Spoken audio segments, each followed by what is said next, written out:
చాలా మంది electronic gadgets అనేవి ఇండియా కన్నా అబ్రాడ్స్ లో కొంచెం రేట్ తక్కువ ఉంటాయి అనుకుంటారు. అలా ఏం కాదండి, ఒక్కొక్క కంట్రీకి ఒకలా ఉంటుంది. జర్మనీకి వచ్చేసరికి ఎలక్ట్రానిక్ గ్యాడ్జెట్స్ ఇండియా కన్నా ఇక్కడే 20% ఎక్కువ ఉంటాయండి ప్రైసెస్. ఐఫోన్ ప్రో మాక్స్ ఉంది కదా, బేస్ మోడలే 256 GB మోడల్, ఇంచుమించు 1,50,000. 17 ప్రో వచ్చేసరికి 260 GB, 1,30,000. ఇంకొంచెం ఎదురుకెళ్లేపాటికి ఈ స్కూటర్స్ ఉన్నాయి. చిన్నదొచ్చేపాటికి 300 అండ్ పెద్దదొచ్చేపాటికి 800 euros పడుతుంది. ఇక్కడ జర్మనీలో ఈ స్కూటర్స్ నే ఎక్కువ యూస్ చేస్తారు. ఇంకా నెక్స్ట్ అయితే ఈ కెమెరా సెక్షన్స్ కి అయితే వచ్చేసాం. మన కెమెరామెన్ చూడండి ఈ క్యామ్స్ అన్నిటిని తెగ చెక్ చేస్తున్నాడు. ఈ 360 degrees కెమెరా అయితే ఆఫర్ లో ఉందంట, అది కొందాం అంటున్నాడు. మన కెమెరామెన్ కి మనకన్నా ఈ ఛానల్ గురించి చాలా డెడికేషనే ఉంది. మేమందరం కలిసి అక్కడ పిచ్చి గీతలు గీసుకుంటే తను మాత్రం ఛానల్ నేమ్ రాస్తున్నాడు.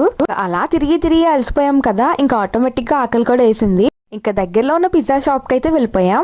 ఇక్కడ పిజ్జాస్ ని 2 మెంబర్స్ ఈజీగా కడుపు నిండిపోయేలా తినొచ్చు. మేము ఎలాగో కొంచెం తక్కువే తింటాం కాబట్టి 2 పిజ్జాస్ ని ఆర్డర్ చేసుకున్నాం 5 మెంబర్స్ కోసం.